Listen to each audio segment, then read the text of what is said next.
Invocamos a la Santísima Trinidad, en el nombre del Padre, del Hijo y del Espíritu Santo. Amén. Señor, hoy noche de lunes, te damos gracias por otro día más de vida, por poder ver, por poder escuchar, por poder hablar, Señor, por poder caminar. Yo quiero alabarte y glorificarte, Señor, porque tu amor y tu misericordia me alcanzaron. Quiero alabarte y glorificarte, Señor, porque no nos tratas como merecen nuestras culpas.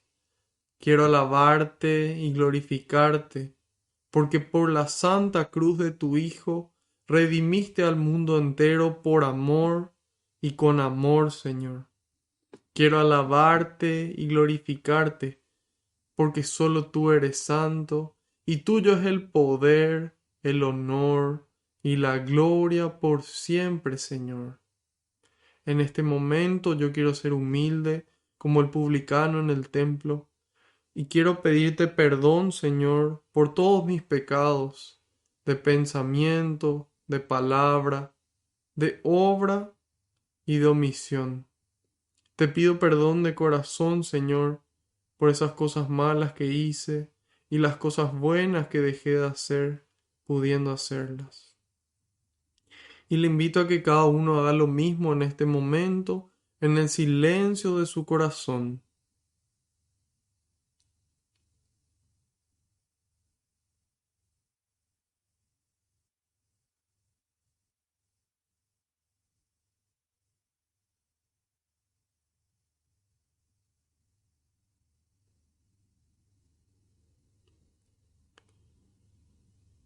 Te pido, Señor, que tú vayas por delante, que puedas allanar los caminos, que puedas arar la tierra de nuestra mente y de nuestro corazón, porque tú, Jesús, tú dijiste que donde dos o más se reúnan en tu nombre, ahí vas a estar vos presente, Señor.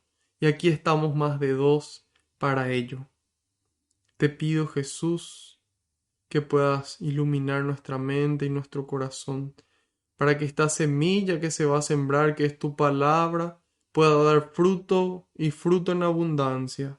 En algunos el 30, en otros el 60, y en otros el 100%, Señor. Frutos de amor, frutos que permanezcan en cada corazón que se encuentre con nosotros. En este momento, Jesús, pongo en tus manos cada pedido de oración que recibimos y cada intención que los aquí presentes traemos en el corazón, todo en tus manos, especialmente en este momento, aquel problema, aquella situación que aprieta nuestro corazón, que nos angustia, que nos roba la paz.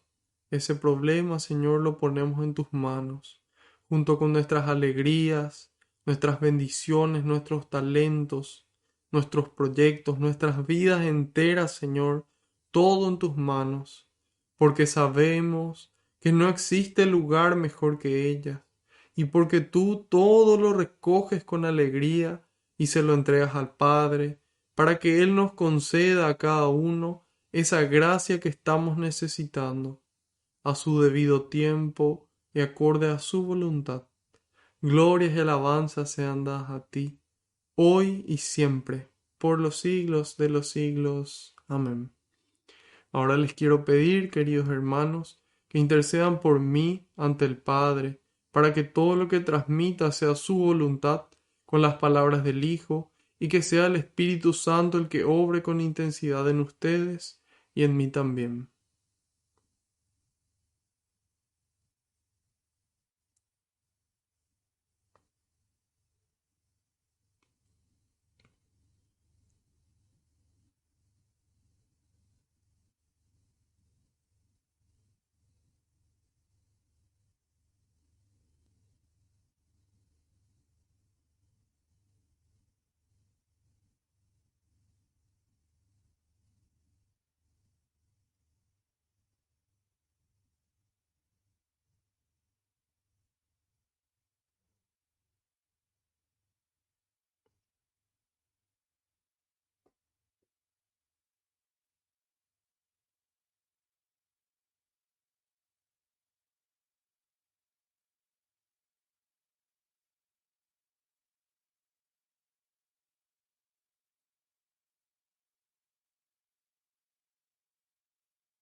Amén.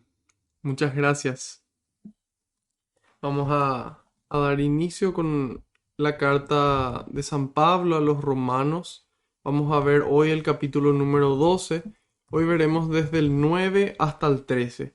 Bastante cortito el fragmento, pero realmente muy, muy intenso, muy fuerte y muy claro para nosotros.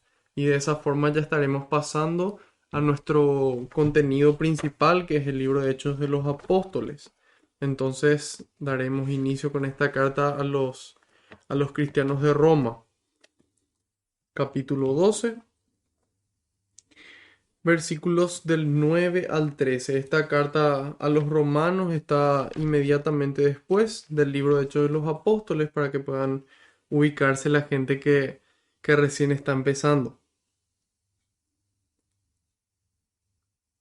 Y empieza diciendo así: la vida cristiana, el amor. Que el amor sea sincero, aborrezcan el mal y procuren todo lo bueno. Que entre ustedes el amor fraterno sea verdadero cariño y adelántense al otro en el respeto mutuo. Sean diligentes y no flojos. Sean fervorosos en el espíritu y sirvan al Señor. Tengan esperanza y sean alegres. Sean pacientes en las pruebas y oren sin cesar. Compartan con los hermanos necesitados y sepan acoger a los que estén de paso. Palabra de Dios, te alabamos, Señor. Realmente en estos versículos se sintetiza bastante bien en qué consiste el cristianismo. Es una forma de vivir. Consiste en darnos cuenta de nuestra identidad como hijos amados de Dios y como discípulos misioneros del Maestro. Y entonces, cuando nosotros tomamos esa identidad de hijos de Dios, actuamos como tales. ¿Quién sabe cómo ha de ser su papá? Dicen cuando ven una criatura que es bastante inquieta, por ejemplo. Entonces, en la medida en la que la gente ve nuestro comportamiento, lo asocia con nuestros padres biológicos y también con nuestro Padre celestial. Entonces, aquí, en la medida en la que nosotros ponemos en práctica estos consejos, vamos a estar viviendo como hijos amados de Dios, realizando lo que Él nos pidió, para mayor gloria suya y para que nosotros alcancemos la felicidad y la plenitud en lo posible en este mundo y la plenitud máxima al final de nuestras vidas, cuando crucemos esa puerta de la muerte y lleguemos a la presencia de Dios para poder presentarle a nuestro Padre amado cada obra de amor que pudimos realizar aquí en la tierra.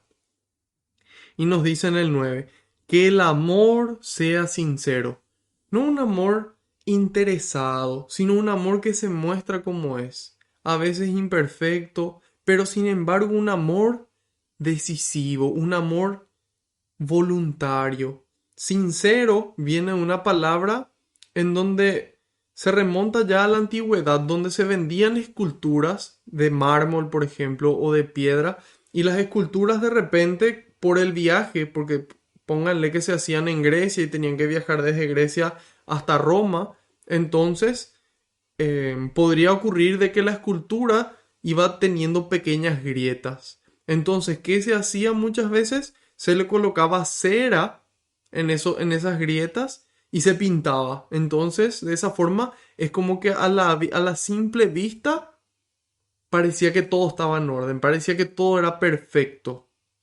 Como muchas veces nosotros queremos que sea todo, queremos que nuestra vida sea perfecta, que las personas que nos rodean sean perfectas, que nuestro trabajo, nuestro estudio sea perfecto. Y entonces queremos eso. Y en búsqueda de esa perfección es como que ocultamos las cosas, mostramos algo, pero del otro lado somos de una forma diferente. Entonces aquí nos invita a tener un amor sincero, porque esa cera que se colocaba, se le dejaba la estatua al sol, se derretía la cera y ahí se veían las imperfecciones. Entonces, sepamos aceptarnos así pecadores como somos, pero busquemos la santidad, busquemos luchar cada día para ejercer menos esa condición de pecadores, para pecar menos, en síntesis. Que el amor sea sincero, que el amor que le tenemos a Dios y el amor que le tenemos al prójimo sea sincero. Y si a veces es interesado, entonces nos damos cuenta de eso y le pedimos al Señor en oración que purifique nuestro amor, que nos dé un corazón manso y humilde como el de Él. Y entonces vamos a ver cómo en la medida en la que nosotros perseveramos en esa oración, nuestro amor va a empezar a ser cada vez más sincero. En la medida en la que nosotros vemos el amor de Dios en nuestras vidas, entonces vamos a poder nosotros empezar a amar con un amor parecido al de Él, con un amor sincero, sincera, tal cual es, tal cual es. Nos dice entonces que el amor sea sincero, aborrezcan el mal y procuren todo lo bueno. Aquí nos marca una pauta, nos dice, no solamente hagan el bien, no solamente amen, sino que odien el mal, aborrezcan el mal, luchen contra el mal. No permanezcan indiferentes, no basta con ser bueno nomás, sino que Dios quiere que nosotros podamos luchar contra el mal. Que no solamente en nuestra misión de profetas podamos escuchar a Dios y anunciar, sino denunciar lo que está mal. Entonces nos dice, aborrezcan el mal y procuren todo lo bueno. A veces, en nuestra debilidad, es como que queremos coquetear con el mal, como que queremos decir, sí, pero no. Dios nos invita a dejar atrás eso. Nos invita a dejar eso atrás y no volver la vista, sino poner la vista fija en Él, en ese Jesús resucitado que nos acompaña, que nos ama y que nos mostró el camino de vuelta al Padre. Entonces, que el amor sea sincero, aborrezcan el mal y procuren todo lo bueno. También es frecuente que si nosotros tenemos los 10 mandamientos del Señor, decimos, bueno, estos 8 sí estoy dispuesto a cumplir, pero este que dice acá de la honestidad, de no dar falso testimonio, de no mentir, yo creo que ese no es tan importante. Entonces dejamos de lado uno. Es como que no buscamos todo lo bueno. Dios nos invita a buscar todo lo bueno y nos pide que así lo hagamos. Que podamos cumplir, esforzarnos por cumplir los 10 mandamientos. Y que en esa medida nos asemejamos más a Él y a su amor. Dice en el 10, que entre ustedes el amor fraterno sea verdadero cariño. Este es el amor fraterno en el que tanto énfasis hace nuestro querido Papa Francisco, muchas veces tan atacado y criticado. Sin embargo, él busca y procura realmente ese amor fraterno, ese poder verle al otro como realmente mi hermano. Y en la medida en la que yo le trato como mi hermano, le amo como a mi hermano, entonces esa persona va a estar dispuesta a escucharme, esa persona va a estar dispuesta a acoger lo que yo tengo para decirle. Sin embargo, desde el momento en el que yo pongo una barrera y digo, vos sos esto, yo soy esto otro, entonces no hay forma de que las palabras atraviesen esa barrera y lleguen al corazón. Sin embargo, el Papa reconoce y se da cuenta de que así como decía este Evangelio del domingo, Jesús tiene ovejas en otros rebaños, pero que finalmente serán una. Y esa unidad se va a dar porque existe un solo pastor, el buen pastor. Entonces, en la medida en la que nosotros podamos acercarnos a los demás, a las demás ovejas que son del Señor, vamos a poder entonces también transmitirle su amor, transmitirle su presencia, para que finalmente podamos actuar como un solo rebaño. Que el amor sea fraterno. Y nos dice que entre ustedes el amor fraterno sea verdadero cariño y adelántense al otro en el respeto mutuo. Muchas veces nosotros pretendemos de que la gente nos respete a nosotros para nosotros respetar. ¿Qué dice la palabra de Dios? adelántense al otro en el respeto mutuo. Somos nosotros, queridos hermanos, vos y yo, los que tenemos que ser personas proactivas, personas que toman la iniciativa, así como nuestro maestro. Y si la gente no nos respeta, no importa. Cumplamos nosotros con nuestro deber, con lo que Dios nos pide. Y dice, adelántense, tomen la iniciativa. Todo lo que te gustaría que los demás hagan por los otros, hazlo tú primero por ellos, nos dice el Señor. Mateo 7:12. Entonces ahí vemos cómo va tomando forma esta vida cristiana. Es una vida de amor, es una vida sincera, es una vida que busca alejarse del mal y dice, es una vida en la que yo busco crear comunidad, yo busco crear unidad con el hermano. Y nos dice en el 11, no, nos dice, sean diligentes, no flojos. Entonces hay veces que tal vez ya nos vamos a misa con frecuencia, nos comulgamos con frecuencia, procuramos cumplir todos los mandamientos, sin embargo, tenemos dentro una pereza que no nos permite construir el reino de Dios. Y dicen, no, lo que pasa es que quiero evitar la fatiga. Entonces, aquí la palabra de Dios es bien clara, nos dice, sean diligentes, sean personas esforzadas, sean personas que construyen, no que permanecen indiferentes, sino que buscan aportar. ¿Qué puedo hacer yo? No qué puede hacer la iglesia, qué puede hacer mi familia, qué pueden hacer mis amigos, qué puedo hacer yo para servir. Me pongo a disposición de Dios y a disposición del prójimo. Dice, sean fervorosos en el espíritu y sirvan al Señor. Fervoroso es una persona apasionada, una persona que siente como un fuego que le mueve. Y muchas veces esto es lo que nos falta, queridos hermanos, ser fervorosos en el espíritu. Y por eso vivimos la misa como si fuera un funeral. Y vivimos la misa y sí, gloria a Dios, gloria a Dios, gloria. ¿Por qué, queridos hermanos? Es la fiesta más grande que existe sobre la faz de la tierra. No existe sobre la tierra nada, absolutamente nada mejor que la misa. Nada más santo, nada más real que la misa. Entonces, nos dice, sean fervorosos en el espíritu. Ok, Marco, pero ¿cómo logramos ser fervorosos en el espíritu? Entonces, es ahí donde entra la vida cristiana. Es ahí donde entra esa vida interior, donde entra esa relación con Cristo, esa vida de oración, esa vida de adoración. Entonces ahí en ese momento de silencio, escuchamos a Dios que nos habla. Escuchamos a Dios que nos guía. Escuchamos a Dios que fortalece nuestro espíritu, que renueva nuestras fuerzas. Y dice, sean fervorosos en el espíritu y sirvan al Señor. Nosotros hoy, ¿cómo podemos servir al Señor? Simple, con las obras de misericordia, tanto las obras de misericordia corporales como las obras de misericordia espirituales. Entonces aquí San Pablo va a citar algunas de ellas. ¿Y por qué nosotros podemos afirmar de que a través de las obras de misericordia podemos servir al Señor? Simple, cuando leemos el capítulo 25 de San Mateo, versículos 40 y 45 respectivamente, él dice, todo lo que por uno de estos pequeños lo hicieron, por mí lo hicieron. Las veces que estuve desnudo y me vistieron, estuve hambriento y me dieron de comer, sediento y me dieron de beber, era forastero y me recibieron, estuve preso y me fueron a ver, estuve enfermo y se fueron a visitarme.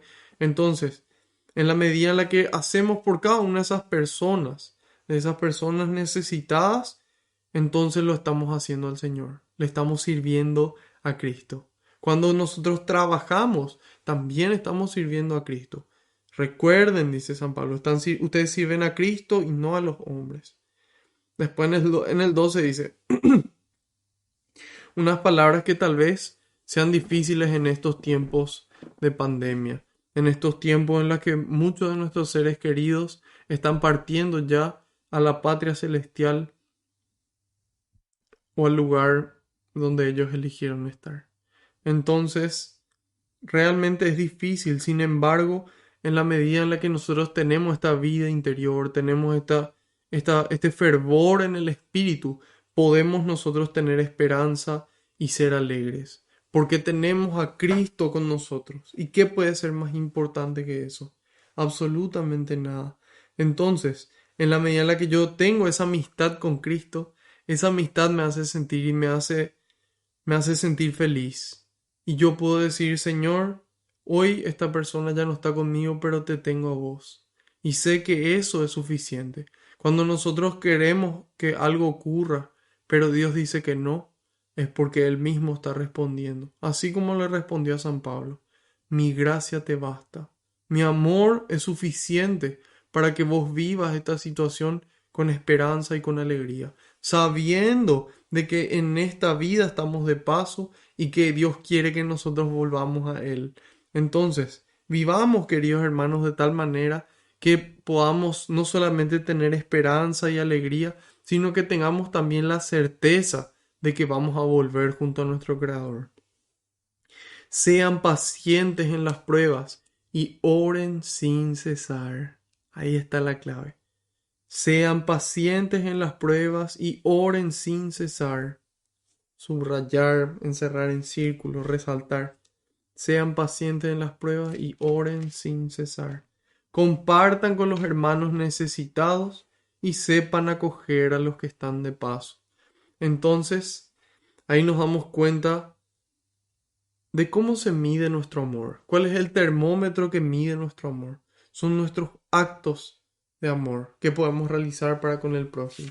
Entonces, haciendo una síntesis, que el amor sea sincero, que pidamos a Dios esa purificación. Yo quiero amar, Señor, como tú amas. Que podamos aborrecer el mal, buscar alejarnos de esas ocasiones de pecado que evidentemente nos gustan, porque si no nadie iba a pecar. Pero el problema es que la consecuencia del pecado es la muerte. Romanos 6:23. Sean proactivos, nos dice, tomen ustedes la iniciativa, así como yo les amé primero, amen ustedes al resto. Sean fervorosos en el espíritu, tengan vida interior. Y finalmente nos dice, tengan esperanza y sean alegres. Tengan esperanza y sean alegres. Vivamos este tiempo pascual como merece ser vivido. Y en la medida en la que tenemos todo esto, vamos a poder ser pacientes en la prueba y llevar a las obras de amor que el Señor quiere que nosotros realicemos. De esta forma, pasamos ya a la segunda lectura, que es el día de hoy, Hechos 23. Sí, yo sé que está Hechos 22, pero ahora ya lo corregimos. Hechos 23 del 1 al 35. Vamos a arrancar desde el principio y vamos hasta el final del 23.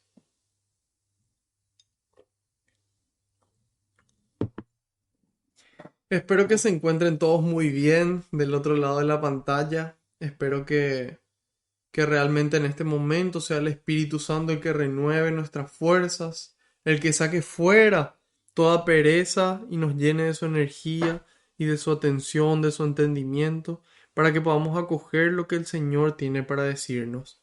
Es un tiempo providencial el que sea el tiempo de Pascua y que nosotros estemos estudiando el libro de Hechos de los Apóstoles. Entonces, pueden encontrar ustedes en el canal de YouTube por cada reflexión que se va dando en la lectura diaria, pueden encontrar ya el video disponible en el canal de YouTube. Ponen en YouTube, si es que todavía no están suscritos, pueden entrar y luego de entrar, darle suscribir. De esa forma le va a mostrar, hay más probabilidad que YouTube le muestre ese contenido de Dios a más personas en lugar de música o videos que no son de Dios. Entonces, ponen ahí catequesis de Biblia, Marco Aponte, por ejemplo, y ahí ya les va a salir el canal. Entonces, si quieren profundizar en la lectura de cada día, entran a YouTube. También pueden entrar a Spotify, Deezer, iTunes, donde ustedes quieran, y van a poder encontrar una profundización. Hay veces que no queda tan clara alguna palabra, alguna frase. Entonces, vayan ahí con seguridad y van a encontrar una explicación que a lo mejor les trae luz. Hoy vamos a ver, como ya mencionamos, el capítulo 23, desde el 1 al 35.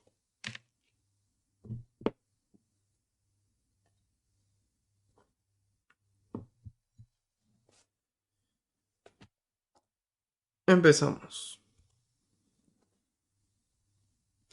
Pablo miró fijamente al Sanedrín y les dijo: Hermanos, hasta el día de hoy he actuado rectamente ante Dios.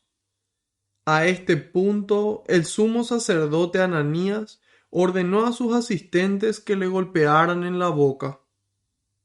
Pablo entonces le dijo: Dios te pegará a ti, pared blanqueada.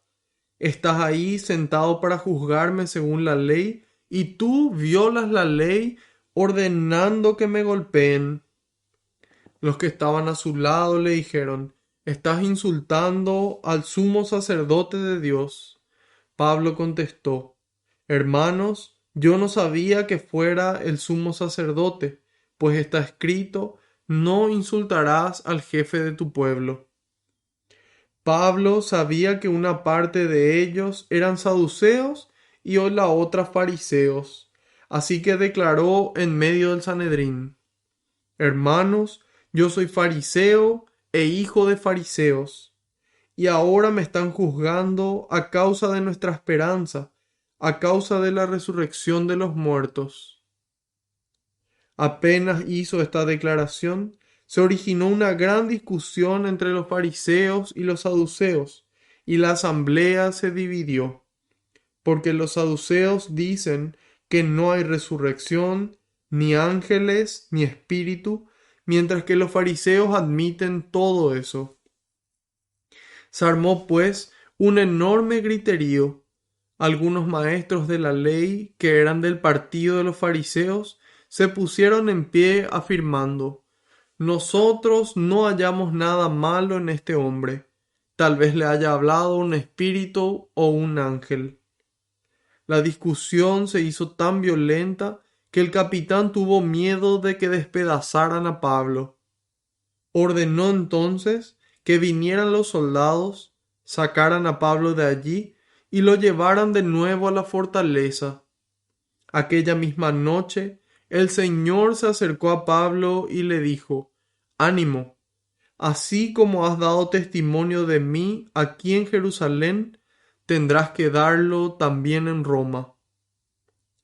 Al amanecer se reunieron algunos judíos y se comprometieron con juramento a no comer ni beber hasta dar muerte a Pablo.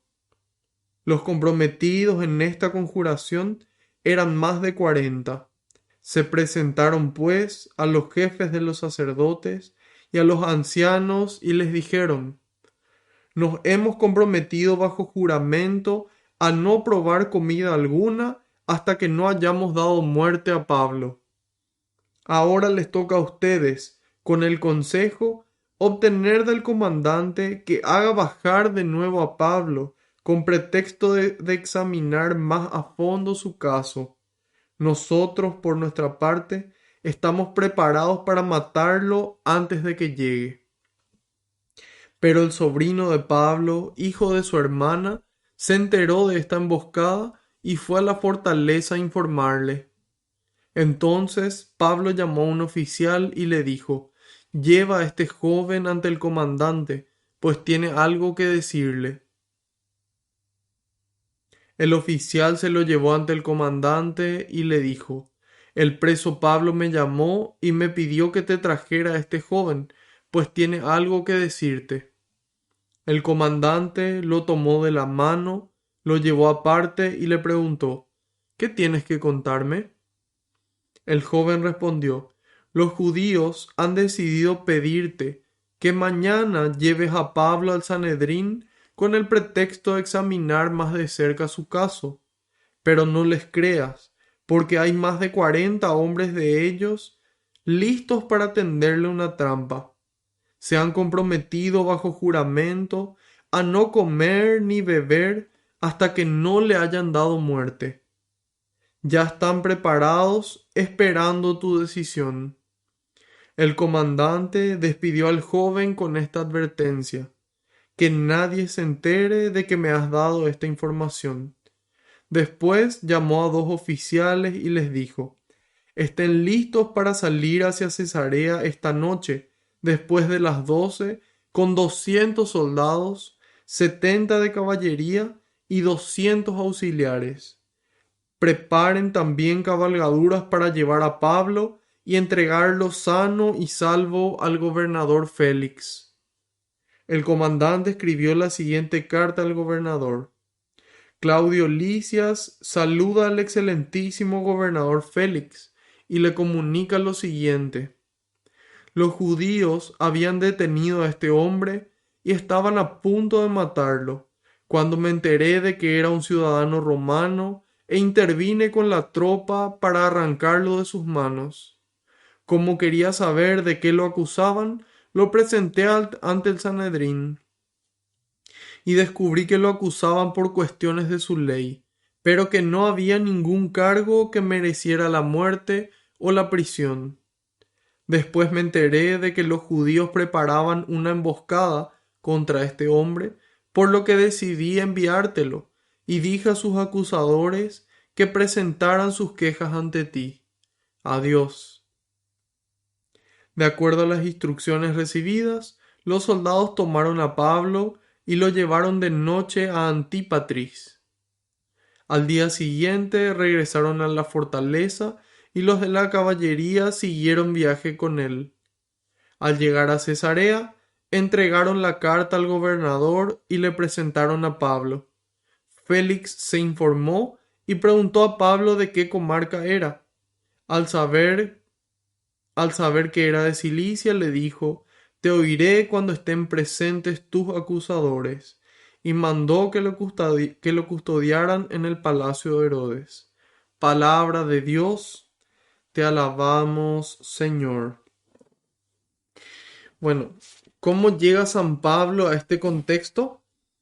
Habíamos visto ya de que San Pablo realizó 3 viajes misioneros, que al final de su tercer viaje, él vuelve a Jerusalén para la fiesta de Pentecostés, y cuando llega a Jerusalén empieza el alboroto. Ahí le empiezan a acusar a San Pablo, así como le acusaron a Jesús, así como le acusaron a Esteban, el primer mártir, de que atentaba contra la ley,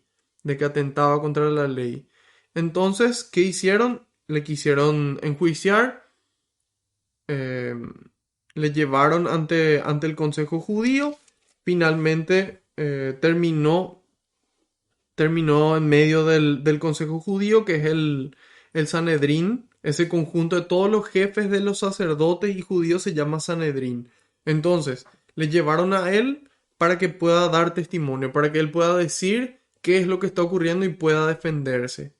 Entonces, aquí vemos como en varias ocasiones en este libro de Hechos de los Apóstoles se compara, especialmente a partir de los capítulos 22 y 23 particularmente, esta vida de San Pablo y el juicio que él pasa con la vida de Jesús.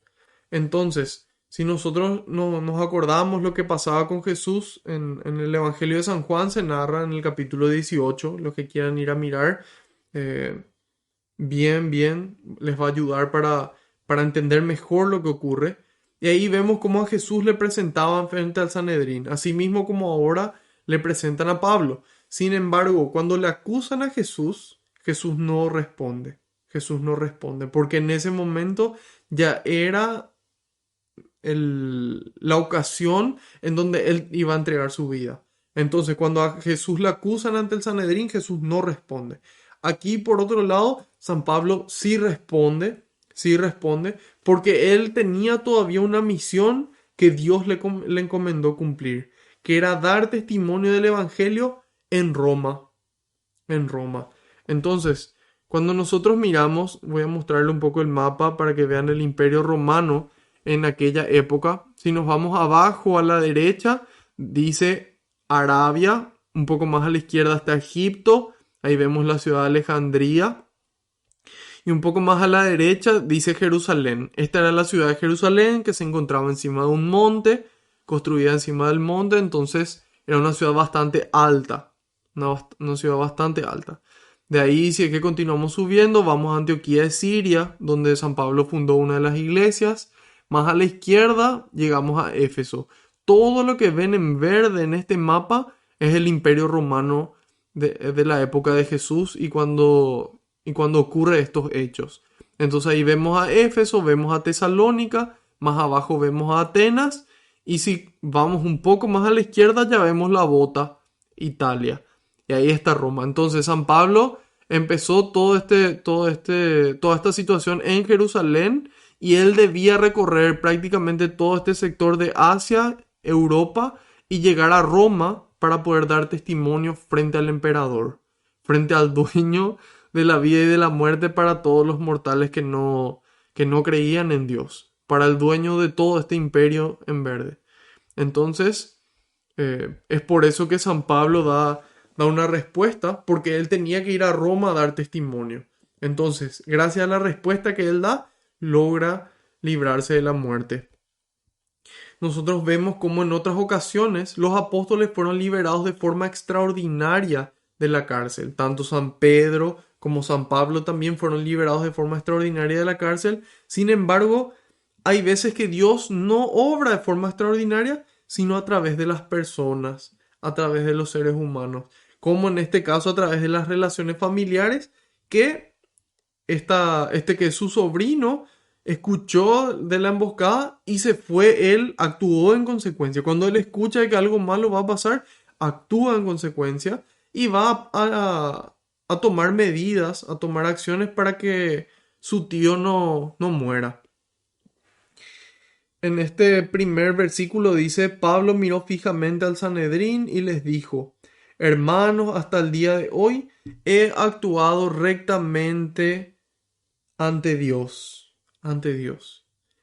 A este punto, el sumo sacerdote Ananías ordenó a sus asistentes que le golpearan en la boca. Entonces, aquí vemos también esa similitud. Cuando a Jesús se lo acusaban, veíamos que el sumo sacerdote le abofetea a Jesús. En este caso, San Pablo también recibe una bofetada de parte de este sacerdote Ananías. ¿Quién era Ananías? Ananías no debe confundirse con el sumo sacerdote Anás, que habíamos mencionado en el capítulo 4 de Hechos, sino que Ananías fue nombrado sumo sacerdote en el año 47 después de Cristo. Es decir, Cristo muere más o menos en el año 30, 33, hasta 35 inclusive, de acuerdo a los cálculos de los expertos. Entonces, unos 12 años después, fue nombrado gobernador este personaje Ananías. En el año 58 se le destituyó a él. Se calcula que más o menos en el año 55 se produce el, el martirio de San Pablo, si es que no me equivoco. 55 o 65. No estoy seguro, voy a confirmarles. Pero bueno, este sacerdote fue destituido en el año 58 y fue asesinado en el año 66 después de Cristo por judíos contrarios a Roma. Flavio Josefo, que era un historiador judío, entonces ahí vemos cómo esas fuentes externas a la Sagrada Escritura, como los judíos y como los escritos romanos, le dan historicidad a lo que estamos leyendo. Esto no es un cuento que se inventó, sino que esto es algo que realmente ocurrió, que ocurrió en un lugar, así como lo señalamos en el mapa, que ocurrió en una época específica. Entonces, aquí en el año 66 fue asesinado este sumo sacerdote. Flavio Josefo cuenta en uno de sus libros, uno que se llama Antiquitates Iudacae. Bueno, y él dice que este personaje Ananías tenía un temperamento colérico e insolente. Entonces estamos hablando más o menos del año 50 cuando está ocurriendo toda esta situación. Es decir, aproximadamente unos 15 o 20 años después, 15 a 20 años después de la muerte de Jesús. Si nosotros queremos hacer una analogía, hoy estamos en el año 2021, 20 años atrás era el año 2000, ¿sí? Los Juegos Olímpicos iba a ser el fin del mundo, un poco antes fue el Mundial de Francia 98, para los que se acuerdan, que Paraguay llegó hasta cuartos de final, si no me equivoco, o semifinal. Entonces, pasaron 20 años y todos se acuerdan de eso. Todos nos acordamos de eso. O bien, no sé, el atentado de las Torres Gemelas. Pasaron 20 años, fue eso en el 2001. Pasaron 20 años, pero todos nos acordamos, todos sabemos de que fue un hecho histórico que eso ocurrió. Y así también, este fue un hecho histórico, la muerte y resurrección de Jesucristo. Y luego continúa esa historia, la misma historia de salvación tuya y mía. Entonces ahí vemos Ananías, fue destituido en el 58, fue elegido sumo sacerdote en el año 47. Entonces, este personaje es Ananías. Le mandó golpear a San Pablo. Pablo entonces le dijo, Dios te golpeará a ti. Parece como que San Pablo se está vengando, como que le dice, Dios te golpeará a ti. Sin embargo, no es una actitud de venganza o de violencia, sino más bien una actitud de profecía, nos cuenta San Beda el Venerable. Entonces le dice, Dios te golpeará a ti, pared blanqueada. ¿Qué significa pared blanqueada? Era una pared, si se blanquea evidentemente es porque era oscura antes.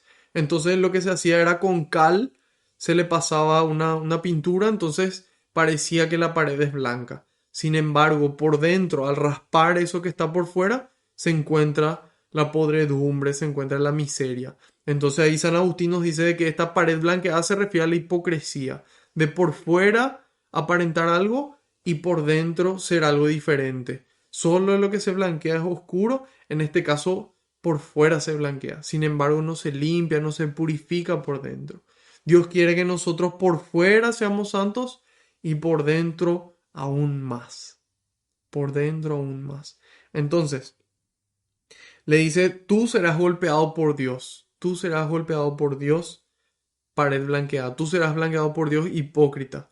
Y ahí es justamente donde entra esta sabiduría de San Beda y dice, no dijo esto movido por la pasión de su mente, no estuvo movido por ese enojo, por esa ira. Más bien, dice San Beda, seguramente habló a modo de profecía, porque figura ese sumo sacerdocio del que habla, o sea, del sumo sacerdocio que ejercía Ananías, iba a ser comparado con esa pared que iba a ser golpeada y destruida, ya que el verdadero sacerdocio de Cristo había llegado ahora con la predicación del Evangelio. Además dijo, Dios te golpeará, no dice que Dios te golpee. Entonces, si es que él quería vengarse o algo, iba a decir que Dios te golpee a vos. Sin embargo, él afirma, Dios te golpeará a ti, en profecía de que ese sumo sacerdocio iba a ser destruido a la luz del sacerdocio de Cristo, del sumo sacerdote verdadero. Entonces, hasta ahí tenemos. Pablo ante el Sanedrín dice, he actuado ante Dios. Se ofende a Ananías, le pega. Y ahí San Pablo le responde, Dios te golpeará a ti. Y le dice, estás sentado ahí para juzgarme según la ley y tú violas la ley ordenando que me golpeen. La ley judía, cuando nosotros leemos en Deuteronomio 19:15, dice específicamente que a la persona se le tiene que juzgar antes de ser castigada. Tiene que ser encontrada culpable. Y aquí, antes de recibir su juicio, San Pablo, él recibe la bofetada, él ya recibe un castigo. Entonces le dice, sos un hipócrita, vos me estás juzgando por la ley y vos mismo no cumplís la ley. Suena, parece eso a cierta hipocresía de nuestros gobiernos, ¿verdad? Pero bueno, Dios mediante y por delante vamos a mejorar eso, vamos a cambiar, empezando por vos y por mí. Y ahí entonces le dice, sos un hipócrita, la ley dice que tenés que juzgarme primero y vos me golpeás antes de hacer el juicio. Y ahí los que estaban cerca le dicen, estás insultando al sumo sacerdote de Dios. Y aquí vemos lo que San Pablo le responde. Le dice, yo no sabía, hermanos, yo no sabía que él era el sumo sacerdote. Porque, porque ahí nos damos cuenta de esa humildad de San Pablo. De que él no sabe todo. Entonces, ¿qué hace? Pide perdón cuando se equivoca. Él dice, yo no sabía esto. Y cita, no, pues está escrito, no insultarás al jefe de tu pueblo. Demuestra él su sabiduría, su conocimiento de la ley de Dios. Eso que ya estaba establecido en el libro del Éxodo y en el libro del Levítico. Entonces él le dice, perdonen hermanos, yo no sabía que era él. Cuánta humildad. Poder nosotros también ser humildes como San Pablo. Si no nos equivocamos, no sabemos decir. Simplemente no sé, voy a averiguar, voy a hacer lo posible por mejorar, perdón. Entonces, esa actitud de San Pablo. Entonces él tuvo esa humildad y tuvo una astucia que vamos a ver enseguida. En el 6 dice, Pablo sabía que una parte de ellos eran saduceos y la otra fariseos. ¿Quiénes eran estos fariseos y saduceos? Esto ya lo explicamos bien en un video, en una catequesis que se llama Etapas de la historia de la salvación. Etapas de la historia de la salvación. Pueden poner así mismo en YouTube y van a encontrar. Y en esa catequesis yo lo que hice fue descomponer parte por parte y explicar cada uno de los procesos, de las etapas de la historia de la salvación, empezando por Abraham y su llamado recibido por Yahvé, continuado por Moisés, continuado después por los jueces, por los reyes, y así hasta llegar a Jesucristo y después cómo continuó. Entonces, si desean profundizar eso, busquen esa catequesis. Y estas son sectas que nacieron más o menos en el año 150 antes de Cristo. En el año 164 antes de Cristo estaba lo que se conocía como la dinastía Hasmonea, que era la época en la que los macabeos reinaron en el pueblo judío.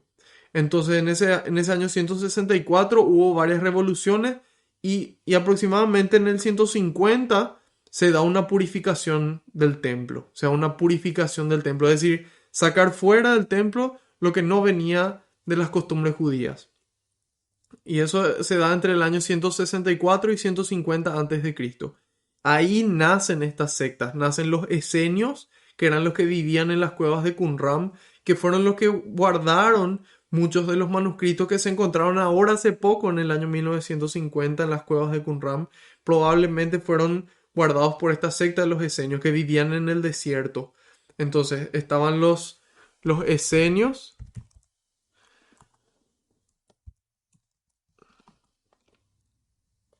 Estaban los esenios, que como les dije, eran una secta que vivía en el desierto. Después estaban los fariseos, que eran como laicos. Vendrían a ser como nosotros, que somos laicos, no somos ni sacerdotes ni religiosos. Los fariseos eran unos laicos que se aferraban rigurosamente a la ley mosaica y a la tradición de sus antepasados. Entonces,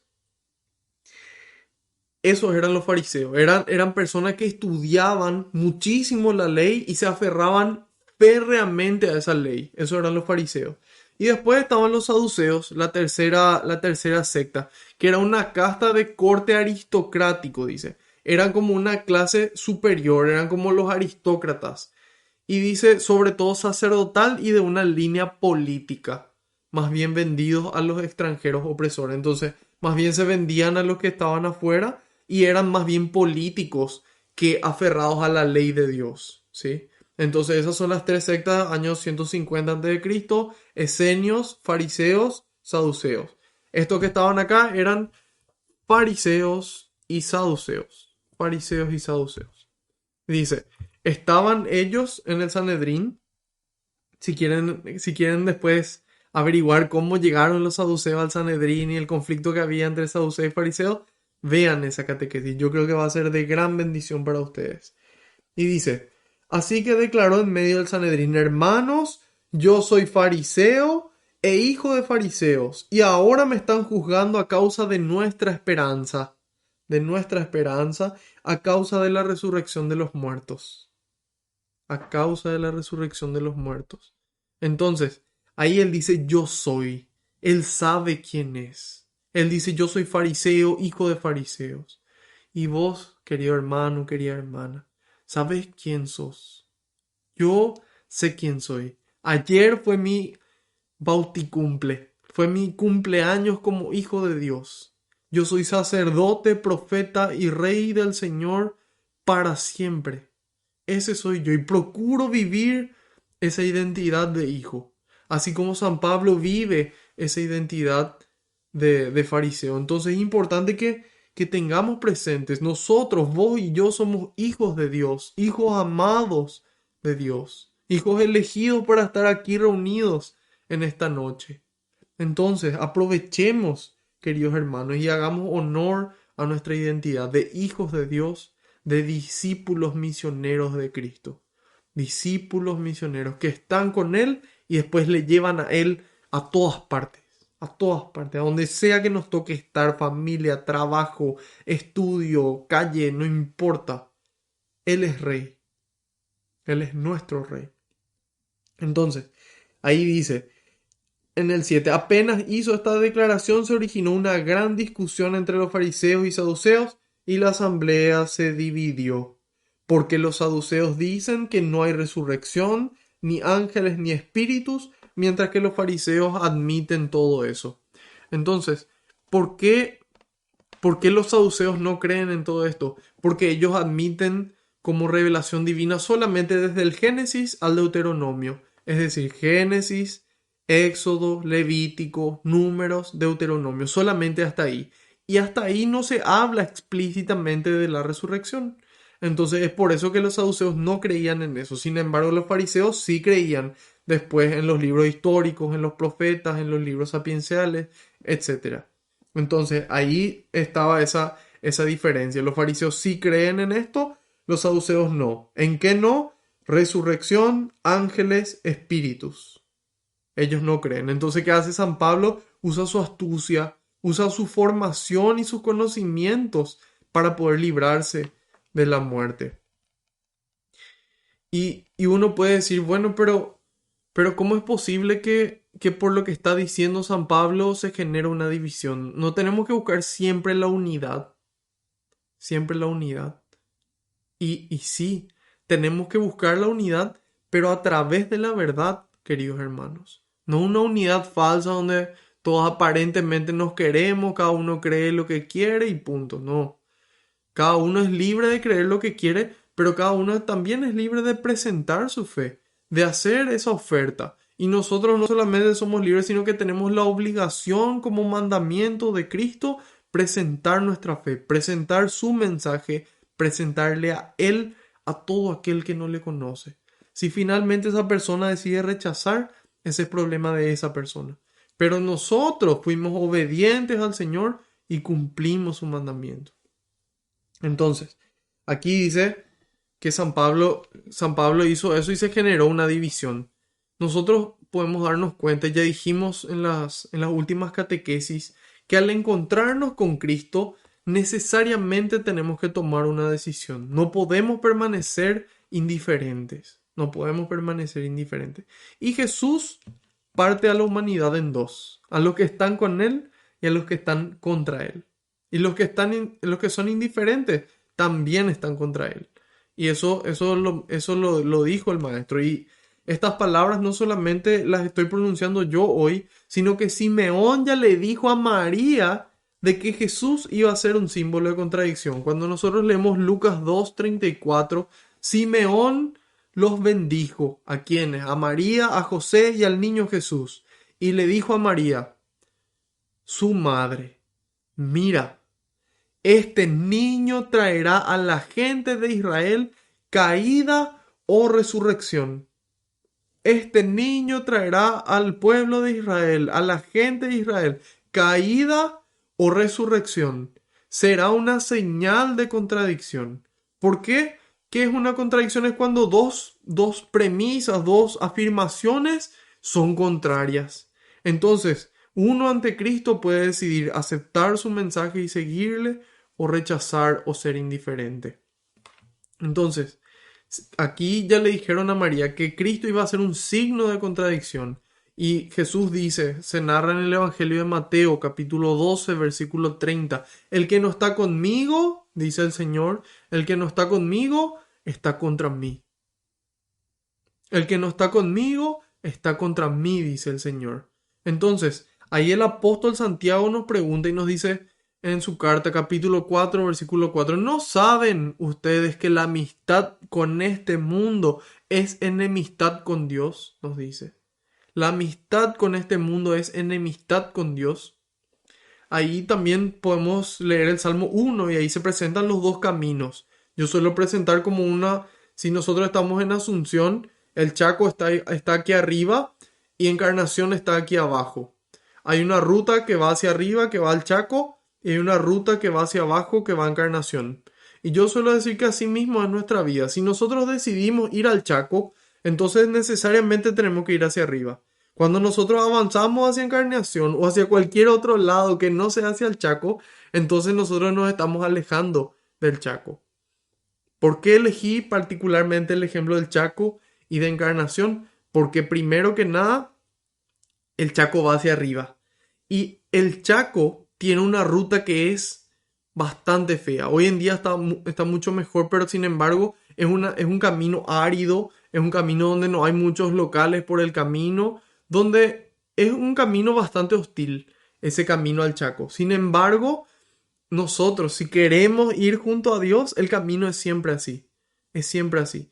Entonces, en cambio, el camino a Encarnación sí es una ruta mucho más rápida, mucho más linda. Hay por el camino muchos lugares donde quedarse. Y al llegar a Encarnación hay fiesta y hay muchísimas cosas. Y tal vez en el Chaco hay polvo y silencio. Entonces, nosotros tenemos que elegir. Y cuando nosotros elegimos esa ruta al Chaco implica abandonar la ruta a Encarnación. Entonces, asimismo son estos dos caminos que menciona el Salmo 1. Y son los dos caminos que Cristo menciona. Con Él o contra Él. Entonces, si es que nosotros permanecemos indiferentes, tampoco estamos construyendo el reino. Y eso implica, según las palabras de Jesús, que estamos destruyendo. Porque el cristiano tiene que dar testimonio. Si el cristiano no da testimonio, entonces la gente deja de creer en Dios. Porque dice, si los cristianos actúan así, ¿dónde está Dios? ¿Qué es lo que ellos enseñan? Y bueno, esos son los dos caminos. Y aquí les dice, se dividieron estos fariseos y algunos creyeron y otros no. Y dijimos de que con Cristo es así, hay que tomar una decisión. Ante la verdad se crea una división. San Agustín lo presenta en su libro La ciudad de Dios como dos ciudades. Dice, hay dos canteras donde uno puede trabajar. Está la ciudad de Dios, dice él. Está la ciudad de Dios y la ciudad del mundo. La ciudad del mundo está gobernada por Satanás. El príncipe de este mundo es Satanás. Un paréntesis. Si Satanás es el príncipe de este mundo, ¿quién es el rey? No hay rey en este mundo. No hay rey en este mundo. Es como un principado. Los principados no necesariamente tienen rey. Nosotros hoy podemos mirar el principado de Mónaco, por ejemplo, y tiene un príncipe que es el gobernador soberano ahí, pero no hay un rey de Mónaco. No hay un rey de Mónaco.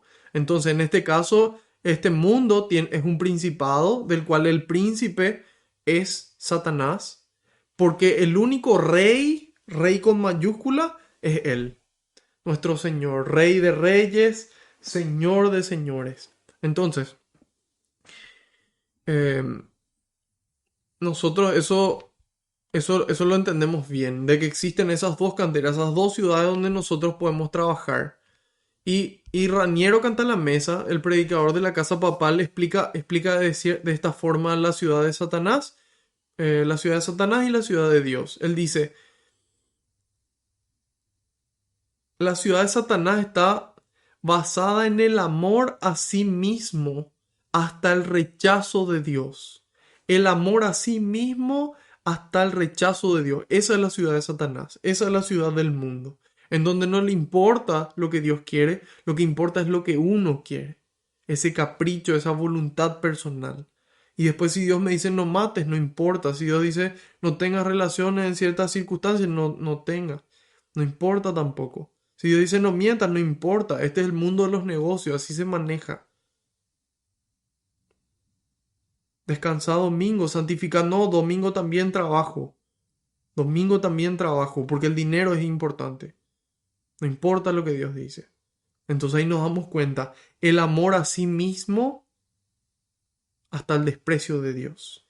Y aquí es el amor basada en el amor de Dios que puede llegar hasta el sacrificio de uno mismo. Entonces, tanto es nuestro amor hacia Dios que estamos dispuestos a sacrificar nuestra propia vida, a hacernos sacerdotes que sacrifican su vida por amor y con amor cada día hasta el final. Entonces, esas son las dos ciudades. El amor a sí mismo que llega al punto de rechazar a Dios, y el amor a Dios y el amor de Dios tan grande que nos lleva a poder rechazarnos a nosotros mismos. Esas son las dos ciudades. Entonces, es simple, hermanos. Muchas palabras, un significado. Hay dos caminos, hay que elegir. O estamos con Cristo o estamos contra Él. Y Él nos dice en Mateo 10, no piensen que he venido a traer paz a la tierra. No he venido a traer paz sino espada. Sino espada. Pues he venido a enfrentar al hombre contra su padre, a la hija contra su madre, a la nuera contra la suegra. Ese es un enfrentamiento común, la nuera contra la suegra, ¿verdad? Muchos chistes y eso. Pero bueno, Jesús dice que vino a enfrentarle y dice, cada cual verá a sus familiares volverse enemigos, solamente en la medida en la que den respuestas diferentes al mensaje del Señor. Punto. En la medida en la que demos respuestas diferentes, vamos a hacernos enemigos hasta de nuestros propios familiares. Cristo no vino a traer la paz a la tierra, sino la división por la espada, por su palabra de Dios.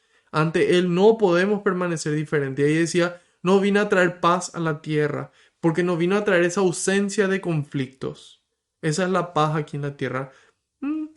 Vamos a mantener la paz. Y por dentro se odian, a las espaldas se hablan mal unos de otros. Eso no es paz. La paz es la que Cristo nos da. Juan 14, 27. Yo les dejo mi paz, yo les doy mi paz.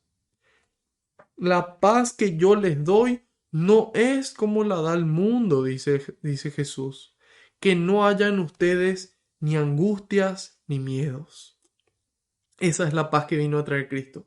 No esa ausencia de conflicto, sino que ni angustias ni miedos, para anunciar el reino, para seguir su camino, para amarle, para amar al prójimo. A pesar de que nos abofeteen, a pesar de que nos ofendan.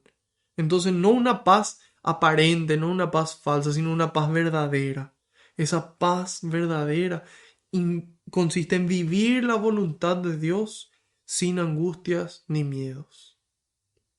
Repito, esa paz que trae Cristo, esa paz verdadera, consiste en vivir la voluntad de Dios sin angustias ni miedos, contentos y valientes, amando la voluntad de Dios, no soportando, no aceptando, amando la voluntad de Dios. Y eso solamente podemos lograrlo con una vida eucarística, con una vida de oración, de adoración, una vida de lectura y meditación de la palabra de Cristo, con frecuencia en los sacramentos, con una vida de comunidad, con la oración, consumiendo contenido que viene de Dios. No hay otra forma.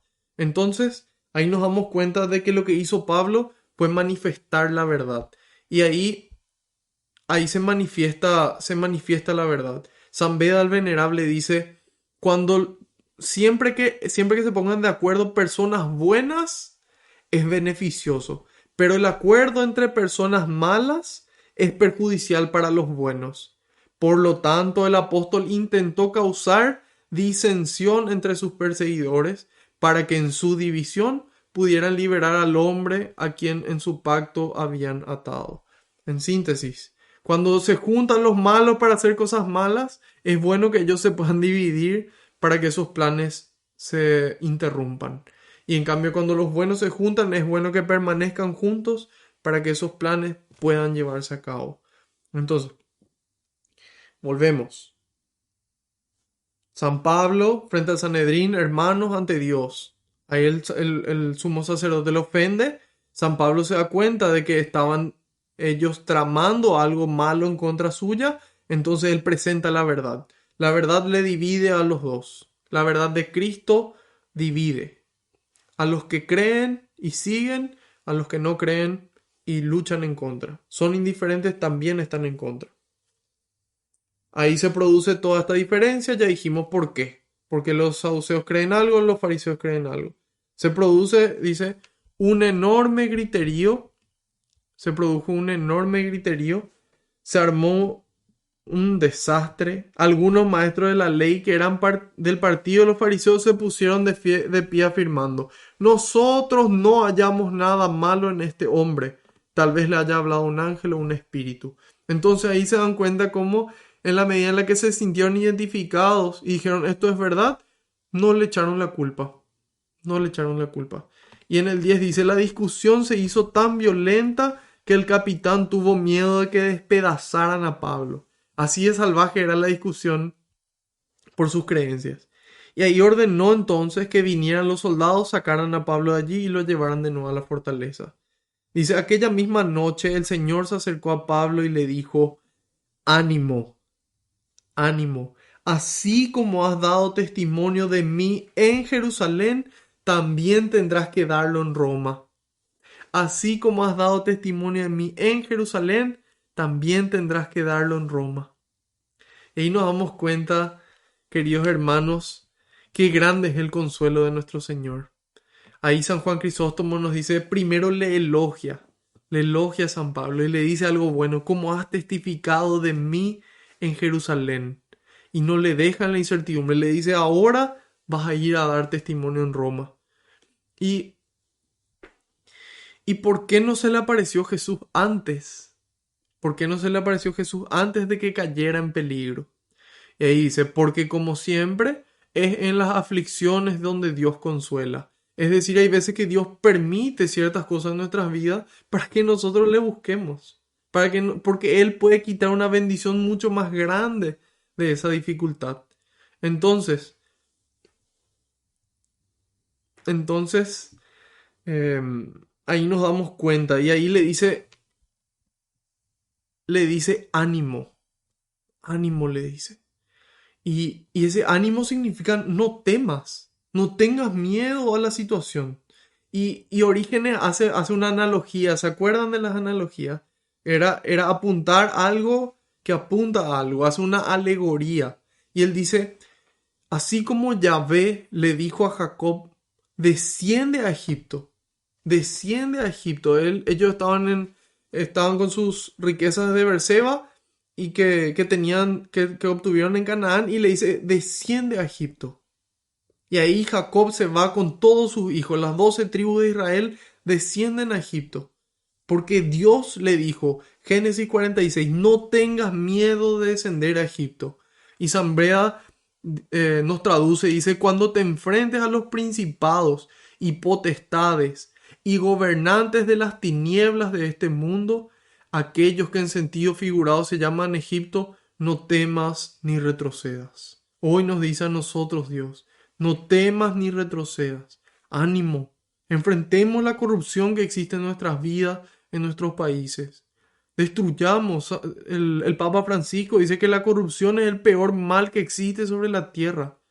Entonces, luchemos, hermanos, sin miedo a los corruptos, haciendo las cosas como Dios nos manda, en la forma en la que Él nos manda.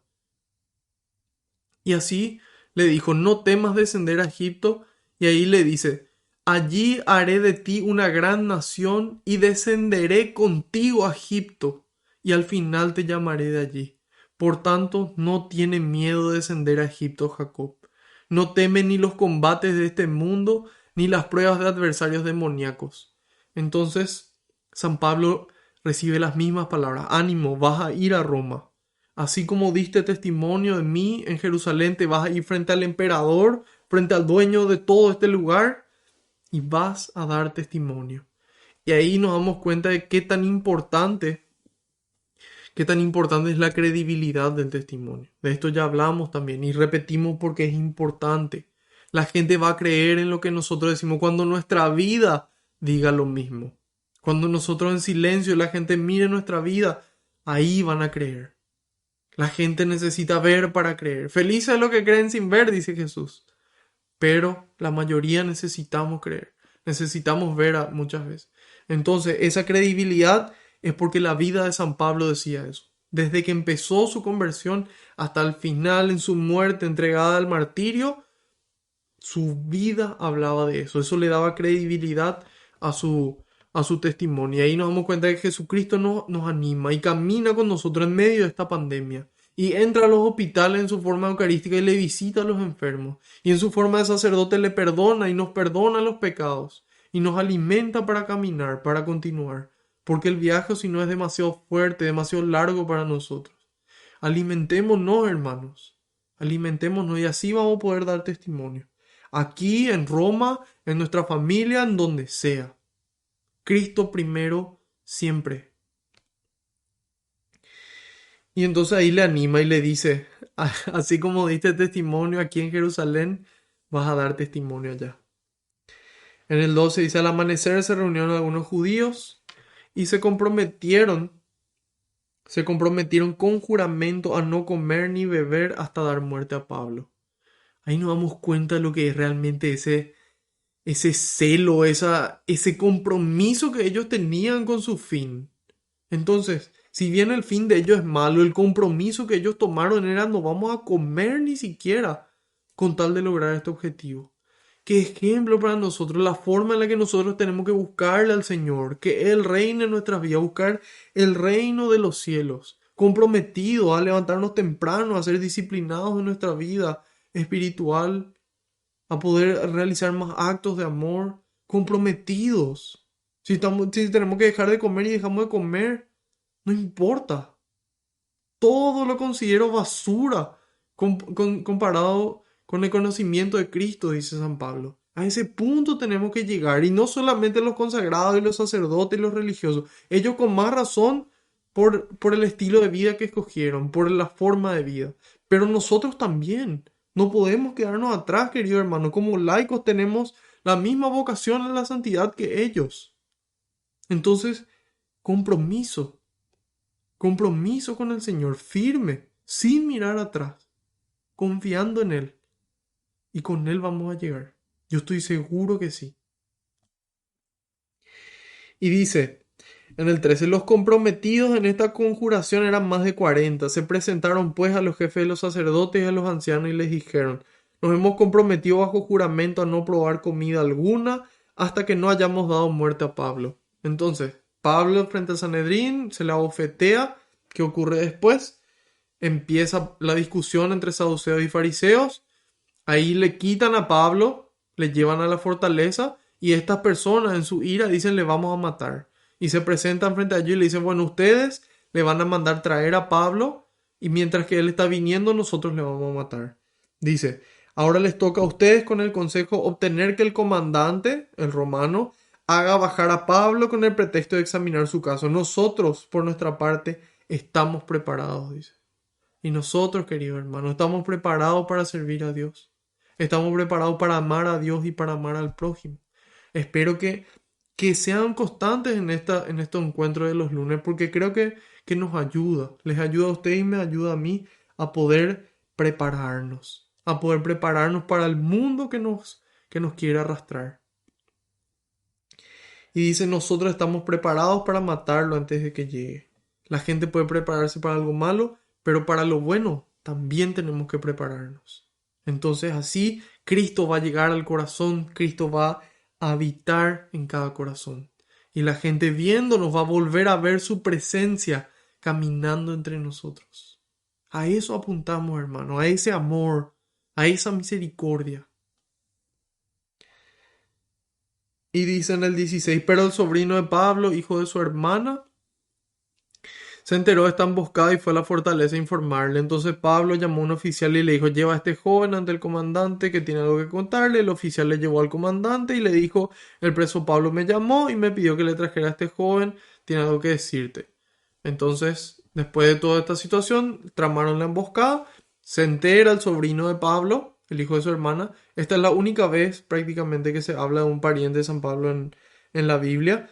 Y entonces ahí le dice, ¿qué tienes que contarme? Ahí le dice, el joven le explicó, los judíos decidieron pedirte mañana esto para que vuelva Pablo, no les creas. Ellos le tendieron una trampa, se han comprometido bajo juramento a cumplir esa promesa de muerte. Ya están preparados esperando tu decisión. Entonces, cuando nosotros nos enteramos de planes malos, tenemos que actuar en consecuencia, así como lo hizo este niño, como lo hizo este joven sobrino de Pablo. Entonces, a pesar de que sea peligroso, tenemos que actuar en consecuencia. No existe para él la indiferencia. En este caso era su familiar, lógico, cuánto más deberíamos actuar. Y sin embargo, cuando no es nuestro familiar, también debemos actuar.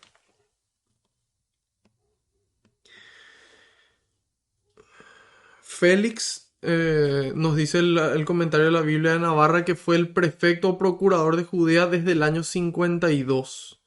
Desde el año 52. Y entonces significa de que esto ocurrió más o menos alrededor de esa época, cuando Félix era el gobernador, que fue junto a quien se le llevó a Pablo. Y ahí San Pablo le dice, bueno, que nadie se entere de lo que me contaste, le da órdenes a los oficiales y todos juntos le acompañan a San Pablo. Aquí nos damos cuenta, queridos hermanos, de que el mundo tiene planes para nosotros. El mundo tiene planes para nosotros. Quiere nuestro tiempo, quiere nuestra mente, quiere nuestro corazón y por sobre todo quiere nuestros recursos. El mundo quiere nuestro dinero. Y el demonio, el príncipe de este mundo, quiere nuestra alma. Entonces, cuando nosotros ignoramos esta realidad, este plan del mundo, no podemos luchar. Entonces, nosotros tenemos que ser conscientes. San Pablo dice, Efesios 6, capítulo 10, él dice, por lo demás, fortalezcanse en el Señor. Pónganse ustedes la armadura, todas las armas de Dios para que puedan resistir a ese mundo que les quiere vencer. Pues no nos estamos enfrentando a fuerzas humanas, sino a los poderes y autoridades que dirigen este mundo y sus fuerzas oscuras, los espíritus y las fuerzas malas del mundo de arriba. Por eso, dice en el 13, pónganse la armadura de Dios para que en el día malo puedan resistir y mantenerse en la fila valiéndose de todas sus armas. Vos y yo somos el ejército que Cristo eligió para construir su reino, para vencer al mal, para vencer con el amor, para vencer con su persona. Entonces, tenemos que ser conscientes de estos planes del mundo y actuar en consecuencia. Si nosotros no actuamos, nadie lo va a hacer. Y por el contrario, los planes van a continuar y la gente va a ir en un camino de perdición. Y dice entonces, actuó en consecuencia, el comandante escribió la siguiente carta. Claudio Lisias le escribe, le saluda al excelentísimo gobernador y le comenta a los judíos y ahí le cuenta todos los planes, lo que ya dijimos. Y ahí él destaca su desempeño y él dice, yo descubrí esto y entonces como descubrí que era romano y nosotros a los romanos le queremos, ahí nos damos cuenta que no era ningún cristiano, de que porque era romano nomás le protegía. Y entonces dice, les envió junto a vos, de acuerdo a las instrucciones, le llevaron los soldados, llega hasta ahí, y ahí Félix dice, le informó a Pablo, o sea, Pablo le dijo, yo soy de Cilicia, y él le dijo, yo no voy a hacer nada, yo no voy a tomar una decisión hasta que estén tus acusadores. Y ahí nos damos cuenta de cómo este pagano, esta persona que no es creyente, este romano, este gentil, es prudente. Y él no toma una decisión hasta tener la información necesaria. No toma una decisión hasta tener la información necesaria. Entonces, resumen de nuestra catequesis de hoy. Pablo, con valentía y humildad, da su testimonio frente al Sanedrín y frente a quien tenga que dar. Él se equivoca. En su humildad pide perdón. Entonces, primera virtud para el cristiano, humilde. Se puede dar cuenta que se equivoca y pide perdón. Segundo, la formación que tenemos que tener, queridos hermanos. Hoy nos van a atacar cristianos no católicos, nos atacan personas que no son cristianas, que son budistas, que son islámicos, nos atacan personas que son ateas. Entonces nosotros tenemos que tener la formación, el conocimiento para poder evangelizar, para poder hacerlo con dulzura y con respeto, como lo dice San Pedro, pero hacerlo. Entonces, responsabilidad, primero dijimos humildad, después la formación que tienen ellos. Vivir en la verdad tercero. Y la verdad necesariamente causa división. Hay que tomar una decisión al respecto. Y tenemos que tomar esta decisión de forma comprometida, sin mirar atrás. El que toma el arado y mira para atrás no sirve para el reino de los cielos. Cristo quiere un sí absoluto, un sí para siempre, que solamente Él puede sostener. Entonces, oren sin cesar, nos decía San Pablo. Ese es el camino. Y en la medida en la que nosotros vemos cosas que están mal, tenemos que aborrecer eso que está mal y no a la persona y buscar que esa persona se convierta, que esa persona cambie, porque esa es la voluntad de Dios, que todos los hombres se salven y lleguen al conocimiento de la verdad. Y de esa forma, queridos hermanos, vamos a poder decir como San Pablo, ya no soy yo el que vive, sino es Cristo el que vive en mí. Vamos a darle gracias a Dios. Señor, yo te quiero agradecer por permitirme servirte en tu presencia, por poder desempeñar esta labor, Señor, de llevar y devolver un poco de lo que yo recibí de vos. Te pido, Señor, que envíes más obreros a la viña, porque la cosecha es grande y los trabajadores son pocos. Te pido, Señor, que tu Espíritu Santo nos guíe en todo momento y nos ilumine, que aumente ese fuego, ese amor por ti, y que eso nos lleve, Señor, a salir de nuestro egoísmo, a salir del mundo para entrar en tu reino y llevarlo a todas partes. Gloria y alabanza sean dadas a ti por los siglos de los siglos. Amén. Te decimos todos juntos: Padre nuestro que estás en el cielo, santificado sea tu nombre. Venga a nosotros tu reino. Hágase tu voluntad en la tierra como en el cielo. Danos hoy nuestro pan de cada día. Perdona nuestras ofensas, como también nosotros perdonamos a los que nos ofenden. Y no nos dejes caer en tentación, y líbranos del mal. Amén.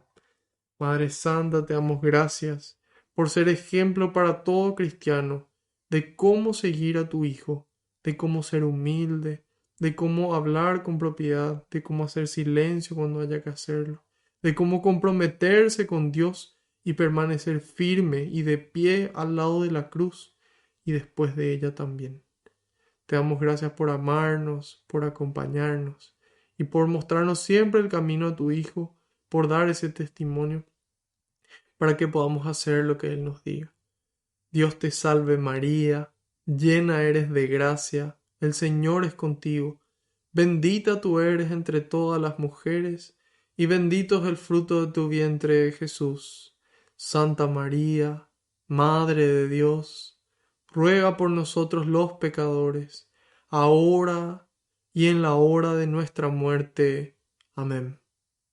San Miguel Arcángel, defiéndenos en la batalla, sé nuestro amparo contra la perversidad y acechanzas del demonio. Reprímale Dios, pedimos suplicantes. Y tú, príncipe de la milicia celestial, arroja al infierno con el divino poder a Satanás y a los demás espíritus malignos que andan dispersos por el mundo para la perdición de las almas. Amén. Gloria al Padre, al Hijo y al Espíritu Santo, como era en el principio, ahora y siempre, por los siglos de los siglos. Amén. Alabado sea Jesucristo, por siempre sea bendito y alabado. Que la paz y la alegría del Señor nos acompañen a todas partes. En el nombre del Padre, del Hijo y del Espíritu Santo. Amén. Otro lunes más, queridos hermanos. Muchas gracias por invertir su tiempo en encontrarse con el Señor y su palabra. Si es que esta catequesis fue de bendición para ustedes, espero que puedan compartirla y difundirla para así colaborar con este trabajo de evangelización. Y si ya la están viendo desde YouTube, puedan darle me gusta al video y suscribirse al canal, y así también colaboran. Espero que podamos encontrarnos el próximo lunes a la misma hora y por el mismo canal. Dios mediante y por delante. Buenas noches.